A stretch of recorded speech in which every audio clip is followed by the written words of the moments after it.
Welcome back to Just Fantasy Baseball, the number one site to get your fantasy baseball news. Today, we're going to be breaking down the second base fantasy baseball rankings. I'm your host, Colby Olson, joined by my co-host, Clay Snowden, who has Michigan State stuff in his background, but is wearing a Kentucky sweater. And it's just, maybe he's just a fan of blue blood college basketball programs. Maybe he's just confused. I don't know what it is, but Clay, how you doing, man? I'm doing great. A Michigan State fan and a proud graduate of the University of Kentucky. That's the explanation. Would not consider myself a Kentucky fan though, as this is the only piece of article or the only clothing article that I own from UK. All right, there you go. Fair enough. We'll take that explanation all day long. All right, let's just get right into it. Let's break down what we're going to be talking about today. Top 10 second base rankings for fantasy baseball season. This position is, I'm going to compare it to tight end in fantasy football. It is a really sparse position for top tier talent, and even for depth, it gets thin really, really fast at second base. There's nobody ranked inside the top 30 of all of the rankings. So there's not really that much top tier talent here, but let's just get right into it. Let's start with Marcus Simeon, who comes in at number 1. And if you had told me that Marcus Simeon would have been number 1 ranked at second base on May 1st of last year, I would have told you were out of your mind. Or maybe I would just assume that he bounced back, which he did. So to break down Marcus Simeon's season last year, from opening day to June 1st, he had a 55 WRC plus, a 199 average, 1 home run, and 28.8 hard hit rate. It was like Marcus Simeon had a body double out there. I don't know what it was, but it looked like a completely different player. Then on June 1st till the end of the season, 25 home runs, 19 stolen bases, a 268 average, the power return with a 37.7 hard hit rate, which was about where his career norm was.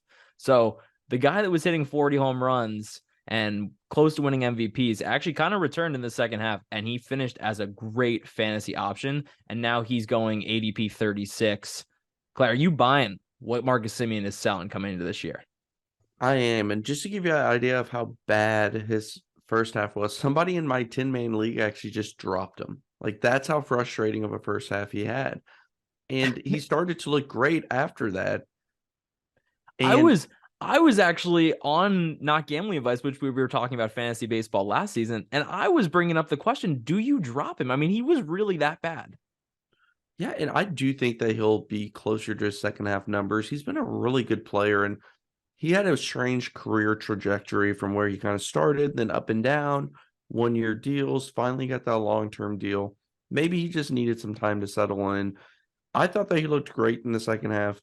I'm buying him. I'm a little hesitant. Like, I'm not 100% confident, but I'm still in on him for this year. Yeah, we can break into the second guy here because it's Jose Altuve, but I'm buying either Marcus Simeon or Jose Altuve, and then I'm not going to be buying any of these second basemen for a while after those two, because Marcus Simeon is going to be in an amazing Rangers lineup. I'm expecting Corey Seager to have a huge bounce back here, but he's surrounded by so much other talent there in Texas that I expect the run RBI production to be amazing. The power returned. You can't get stolen base numbers like that with the power numbers that Marcus Simeon is producing at ADP 36. That's so solid.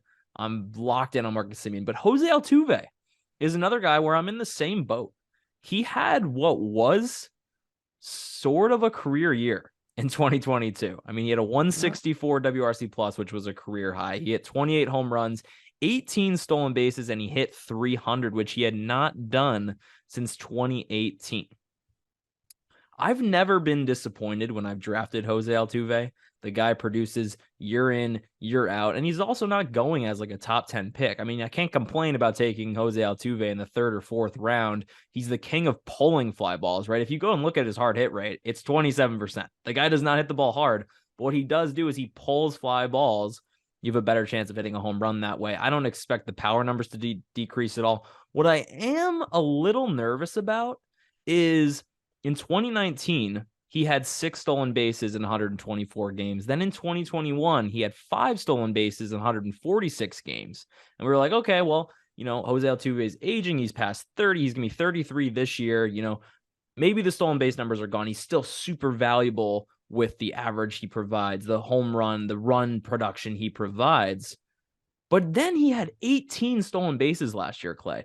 Do you buy Jose Altuve, stealing 15 to 18 bags again, or is he going to regress back to the 5-6 stolen bases that he stole in 2019 and 2021? Is that more indicative of where his career is going? Because I don't know what to expect. I genuinely don't. I don't think that he'll be near that 18 number again. There's been some changes with the Astros. I just wonder if they're not going to run him as much as they did to get to 18 stolen bases. But like you said, career high in WRC plus, a walk rate that was also a career high. He's seen the ball well. He's going to be 33 years old this season, but I still think that there's plenty left in the tank. There's nothing to show us that there's not. And he's been relatively healthy. He hasn't played 162 games, but there's no injury concern, like true injury concern. Like, I'm in on him. Yeah, absolutely. I mean, I think the one thing going for him here is that the bases are going to be bigger this season. The pickoff rule is going to be different. So, I think there is a case to be made that he could continue those stolen base numbers, regardless if he steals 10 bags, hits 30 home runs, hits near 300 with all the run production. You're locked in with him at ADP 39. I'm fine taking either Marcus Simeon or Jose Altuve at their current draft positions, because second base gets thin quick, and the options after these guys is somewhat brutal. Like, let's move to number 3, because this is a guy that he's being taken so ridiculously high. Jazz Chisholm Jr., who is now not even a second baseman. He's going to be second base eligible this season, but he's going to be playing center field this year. His ADP has been going up and up and up. I mean, ADP a month ago was around 50, 52. Now he's creeping up. He was taken ADP 36 in a draft I did recently. The upside is there. The upside really is there. I mean, for Jazz Chisholm Jr., the upside is a top 20 fantasy baseball player, right? He had 14 home runs, 12 stolen bases, 39 runs, and 45 RBIs in just 60 games last year. I mean, you extrapolate that to a 162, even a 150, you're talking about a 35-35 guy with over 100 runs and 100 RBIs. I don't even care what the average is, because that's the only thing that's really holding him back from being a top 10, a top 20 fantasy baseball player, because he's not going to hit 300. He's striking out 27, 28% of the time. But my question to you is, at ADP 40, can you, I feel like you're buying Jazz Chisholm's breakout already at that price. Yeah, and Jazz is a fun player to watch, and transitioning to center field will help his positional flexibility, especially if you're in a league that has not only outfield, but specific, left field, center field, right field. The thing with Jazz is he's changing positions, which is going to take a lot of focus and a lot of time this offseason. He's talented enough to overcome that, but it's not out of the realm of possibilities that he could slump at the plate a little bit if he's been putting a ton of focus into moving to center field. Freak athlete, going to help you in the steals department for sure. The K rate's a bit high, but so's the power. I am not in a rush to draft him that high, though. That is scary to me. That just seems like a bit high for a player that I think is trending in the right direction in terms of his career. And I think the numbers look good, and I think he is a great player. I just feel like he's going to get drafted higher and higher and higher. More people are kind of buying into Jazz, and we all know how fun of a player he is. Who doesn't want a fun player on their team? I mean, don't get me wrong. I'm fully bought in on Jazz at the plate. I mean, this guy is a freak athlete. Yeah. He hits the absolute piss out of the ball, a 45.7% hard hit rate. He hits everything in the air. He had a ridiculous 16.6% barrel rate last year. I mean, hit the ball in the air, hit the ball hard, play with, swagger, with speed. He does it all. But it is. Switching to center field is going to put more strain on his body. This is a guy that we have never seen complete a full season. He's been banged up his entire career. So, yeah, that is worrisome to me. And, taking him in the first 5 picks of your draft, I think is a big risk. Maybe it could have some big reward, but I think the upside's kind of tapped out at that price. I agree, Clay. So let's move on to number 5 because we're going in the complete opposite direction from upside. Ozzie Albies comes in at number 4. And Ozzie Albies was a guy that was being taken, top 20 last year, top 20 the year before that. And he's coming off of a broken foot last year. Before the broken foot, he had a 26.6 hard hit rate. I mean, he was slumping at the plate. It wasn't pretty. This is a guy that, Ozzie Albies has always struggled from the left side of the plate as a switch hitter, which is bizarre because you're going to be hitting from the left side more than you're going to be hitting from the right side. The other thing for Ozzie Albies, right? The power dipped last year, which was always one thing that was keeping his value afloat. But he only stole 3 bags in 60 games before his injury too, which is the other part of his value, right? When he was a 25-25 guy, he had insane value. But now coming off of a broken foot, I'm going to expect that the Braves are going to move him back pretty slow in the steal department, and I do not trust the power coming back. He's a huge stay away from me at ADP 50 or even at all. I'm just not even going to be drafting Ozzie Albies anywhere.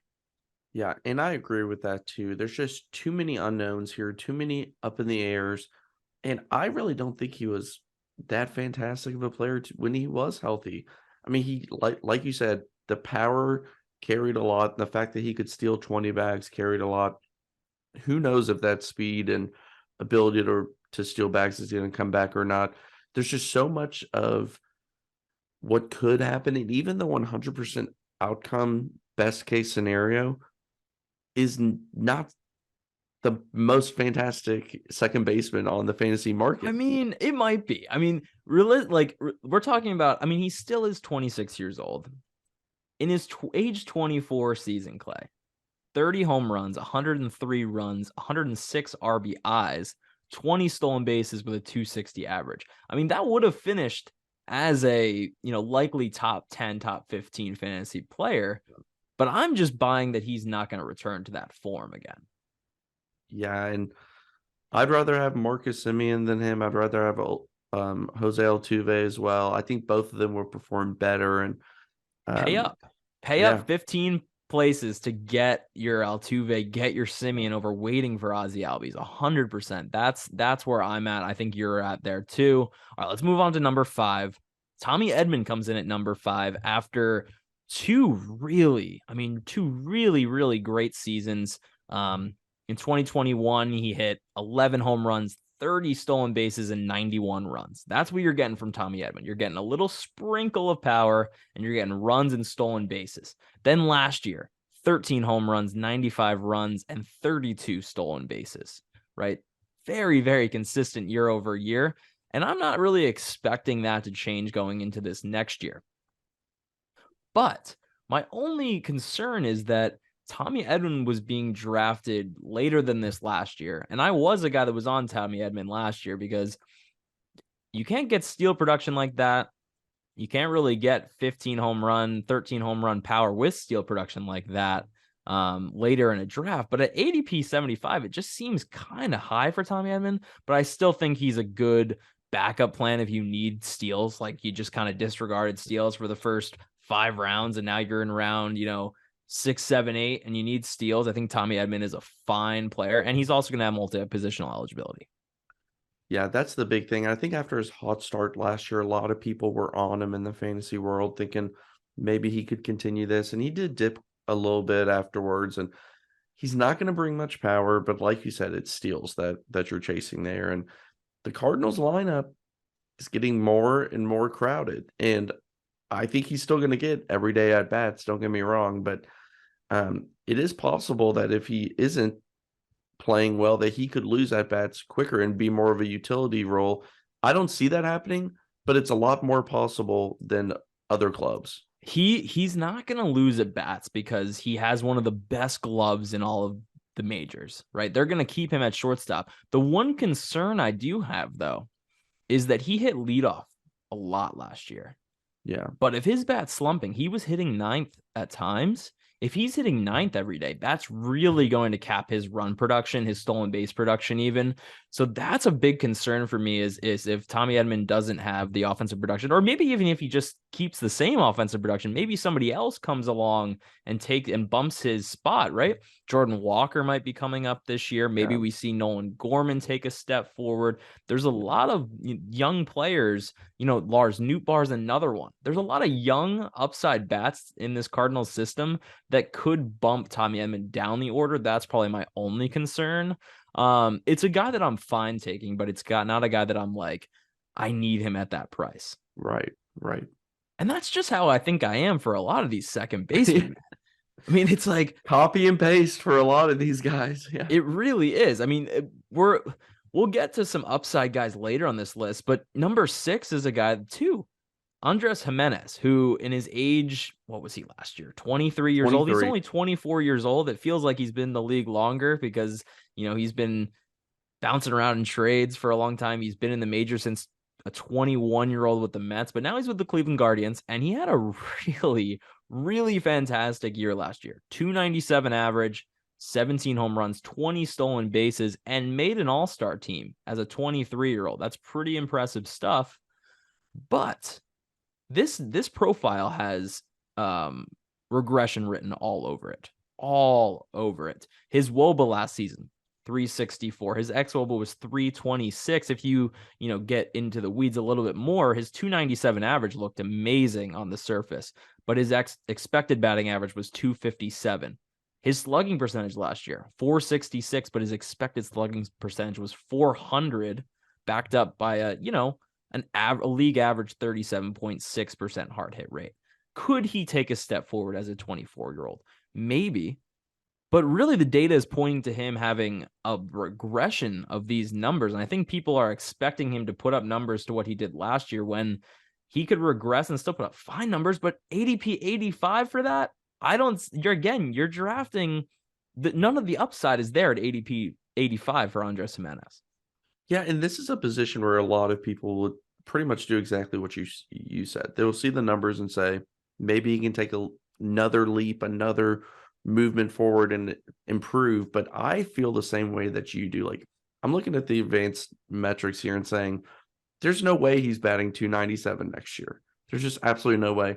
Previously, 2021, he was up and down throughout the majors because he couldn't really stick. He was batting 218 with a 282 OBP. Like, this was a breakout for him, yes, but I don't think that this is the norm going forward.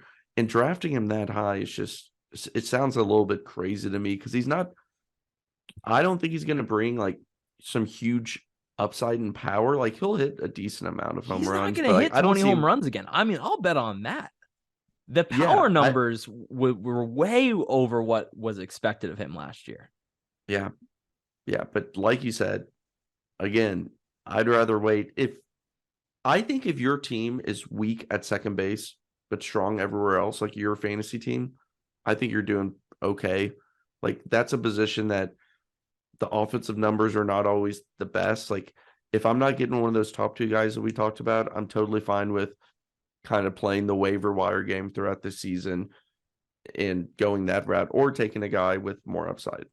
Yeah, I mean, so the next guy on this list is a guy that I will be targeting because the ADP is pretty good. It's a guy I can rely on. But Andres Jimenez, just to finish off the point, I mean, I just feel like everyone sees the big flashy 297 average and a 2020 season and goes, oh my God, this guy was 24 and he did that last year. I mean, that's crazy. But I think you just need to look a little deeper. And as a top 100 pick, that is not who I want. I saw people taking him top 60. I mean, it's crazy. It is crazy the hype that he's getting some places, but just not for me. All right. Number 7 on the second baseman list this position is just filled with young guys that have been around forever, but like Gleyber Torres. This is the guy who has been around forever. Yeah, like Gleyber, I thought, you go. Yeah, well, sorry, I was about to just go on a rant that doesn't even matter, but Gleyber Torres has been around since the 90s, man. This guy's only 25 years old. Last year he's 25, and he's been around since 2018, but doesn't it just feel like he's been around forever? Well, he started as a prospect in low A at 18 years old and really hit well at 18 years old. He was a huge prospect in the Cubs system, then was traded for Aroldis Chapman. The Cubs won a World Series because of that. I mean, there's been a lot. He's been in the conversation a ton. But on top of that, he started his career in a fantastic way. He hit 24 home runs as a rookie in 2018. Then he backs that up with a 38 home run season as a 22-year-old in 2019, the juice ball year. And everybody was like proclaiming that this guy would be a future MVP, a future, perennial all-star. And then he takes a huge step back in 2020, 3 home runs in 42 games. And then 2021 was even more disappointing. He hit 259, 9 home runs in 127 games. The power just completely disappeared. The hard hit rate completely disappeared. He was not hitting the ball in the air anymore. He did have 14 stolen bases in that year, but the power was just completely gone. Last year, Gleyber Torres was way down the rankings. But what did he do last year as a 25-year-old? He got back to what Gleyber Torres should be doing, right? He increased his fly ball rate, decreased ground ball rate. His hard hit rate increased from 35.7% to 44.5%. In turn, his home run per fly ball rate increased, right? Everything that we wanted to see from Gleyber Torres happened last year. And on top of that, he stole 10 bags. He hit 24 home runs last year, hit 257. It was a really, really reliable profile. He only struck out, 25% of the 22.6% of the time, right? A lot of this to me is sustainable. That's what I look at when I see Gleyber Torres. Sustainable at ADP 120. Give it to me, right? Sprinkle of home runs, a sprinkle of stolen bases, a decent average. You know he's going to be right in the middle of the Yankees lineup. There's plenty of production here. It's safe, and it's at a fine price point. This is a guy that I would love to fall back into. I'll take him in a lot of my leagues just because it's a safe, reliable profile with some upside. Highest exit velos of his career, highest barrel percentage, highest hard hit rate at where he's getting drafted, pretty much echoing what you said. Like, he is the guy who, if that's who your second baseman is, like, I'm going 1-1-2, and then I'm skipping a lot of the guys we've talked about. And Torres, if I land there, great. I'm not going to like reach for him or anything like that, but a reliable player who is going to get plenty of playing time. I thought at points last year, I was a little bit worried about playing time in the beginning because we saw what happened in 2021. And I thought, are they going to have a short leash with him, or are they going to be willing to move on or even trade him? But after what he showed last year, he's going to be getting plenty of at-bats. And I'm actually excited to see what he could do this year. Like, he's a player I'm really going to be watching closely. Agreed, man. He's in the year before his free agency year, right? He still has 2 years left on his deal. And we were talking about how he's been around forever. But yeah, I agree, Clay. This is going to be all over. All right. We ran through the top 7. For the most part, these guys were, pretty healthy. I know Ozzie Albies coming off that broken foot. But the last 3 guys on this list are 3 guys that have a ton of upside. They're each coming off of injury. And for me, there's 2 out of these 3 that I'm really targeting. It's Max Muncy at number 8. It's Brandon Lau at number 9 and Jorge Polanco coming in at number 10. But we're going to start with Max Muncy, who to me has the most intriguing profile out of the 3. So if you remember last year, Max Muncy was coming off of a torn UCL, which he was recovering from, but playing through last year. He played all of last year, but you can play through it. Doesn't mean that the power is going to shine through, right? So in the first half of last year, he had a 90 WRC plus. He had 9 home runs. He hit just 164, and the power was nowhere to be seen. 155 ISO with a 40.8% hard hit rate, which doesn't sound bad, but this is Max Muncy's a guy that's had a hard hit rate near 50% at times, right? So that was disappointing. He was a waiver wire guy last year where people were dropping him, getting rid of him because he just did not look good at the plate. 164 average is like, that's going to kill your entire team. Then in the second half, he had a 125 WRC plus, 12 home runs, a 230 average, and the power returned. A 221 ISO and a 48.8% hard hit rate is quite honestly insane. This is a guy. I'm sorry. Let me finish. One more point, Clay. This is a guy that had 3 straight 35 home run seasons, not including 2020, before 2022, right? This is a guy Max Muncy should return to the player he was, and he was that player in the second half of last year, and he will be a guy I am also buying at ADP 143. And I agree. I think that a lot of people are going to think the way that you're thinking, and myself as well. Whereas maybe I can wait and get Max Muncy. I would not be surprised if he actually goes a little bit earlier in drafts because people saw coming off injury, like the home run production in the past, depending on your league, some positional flexibility that he had. And I see him as a player that a lot of people are going to try to target as their second baseman kind of later in the rounds, and someone's going to kind of snipe him a little bit earlier than projected, because I feel like that's what we're leaning towards, right?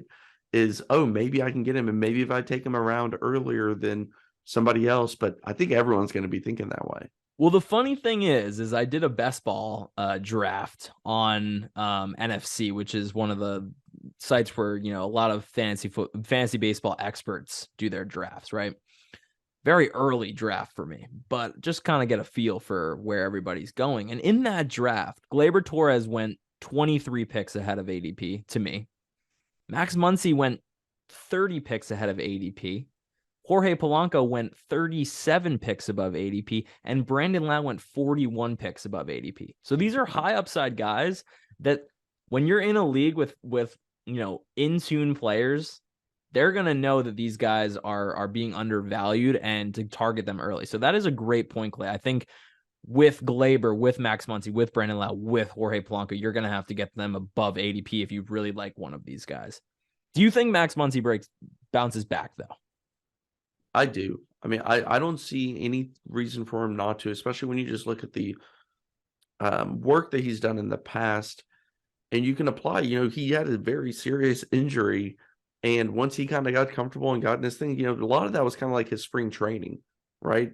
And he got comfortable. He started playing more towards the player that we've seen. He's always had a good eye at the plate. He's not going to, you don't have to worry about that where he's just free swinging and striking out a bunch, and that could potentially hurt you. Like, I don't see a reason why he won't bounce back. I would put a very high percentage on him being back to normal. Yeah, if you're in an on base percentage league, I mean, he's a must draft for me. All right, let's move on to Brandon Lau, because Brandon Lau is another guy who in 2021 hit 39 home runs, had almost 100 runs, almost 100 RBIs, stole 7 bags, decent average of 247, but 39 home runs was pretty damn insane from Brandon Lau.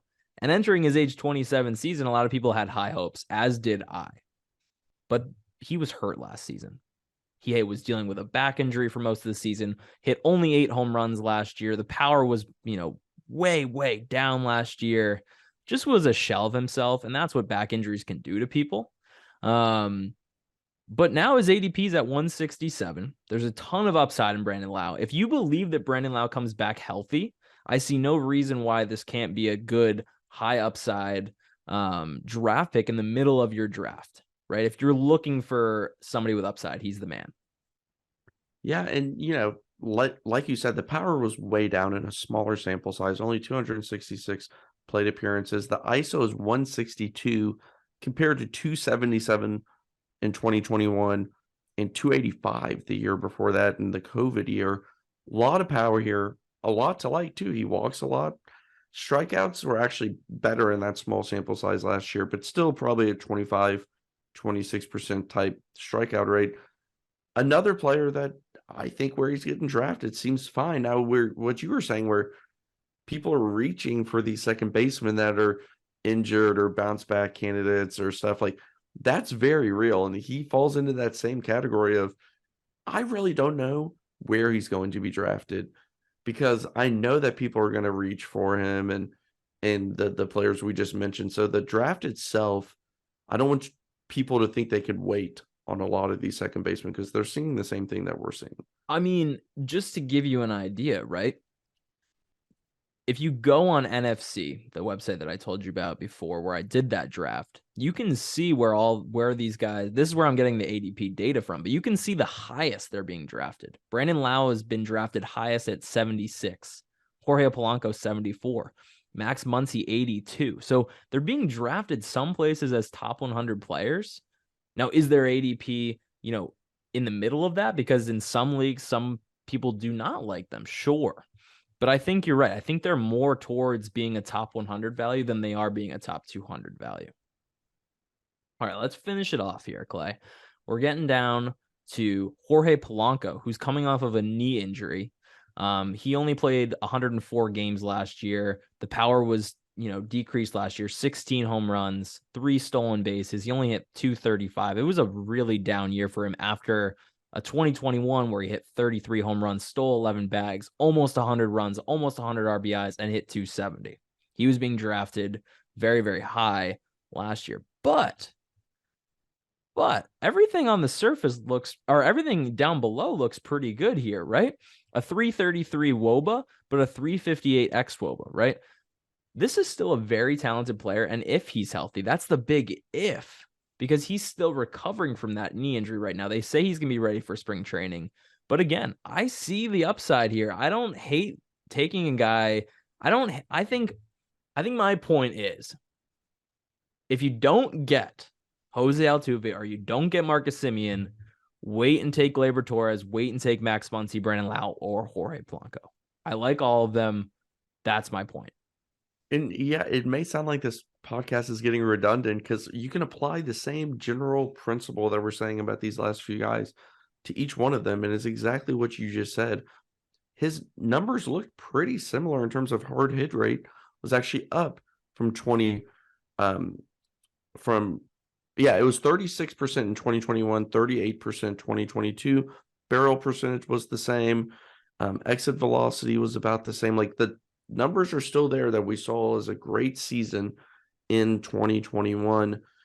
It just didn't all work out for him. The expected batting average was a little bit lower, stuff like that. I don't really see him as a stolen base threat. I know he'll steal some. I don't see that as, like, right? Coming off of a knee injury, I don't know if you can expect him to bounce back with the steals, but he is cut from that Jose Altuve cloth where he's an extreme pull guy, an extreme fly ball guy, and that's how he's able to hit so many home runs, because he doesn't hit the ball super hard, but the balls that he does hit in the area, he hits with enough force. Yeah, overall, he's just a good second baseman, right? I mean, he's a guy that people are probably going to draft, and he'll perform well enough to stay on your roster. Yeah, absolutely, man. So that's the top 10. I think you got kind of the gist. If you didn't get the gist already, it's draft Marcus Simeon, it's draft Jose Altuve, or wait for some of these higher upside guys. And you can always just play the waiver wire with this position as well, right? It's not a position where I want to be stuck, with a guy like Ozzie Albies. I really don't. And there's so many other good players in the top 100 where I don't need to take an Andres Jimenez or necessarily a Tommy Edman, unless you're desperate for steals. But that'll do it. Just Fantasy Baseball. That's the top 10 second baseman. We will catch you next episode. Thank you for listening. Adios.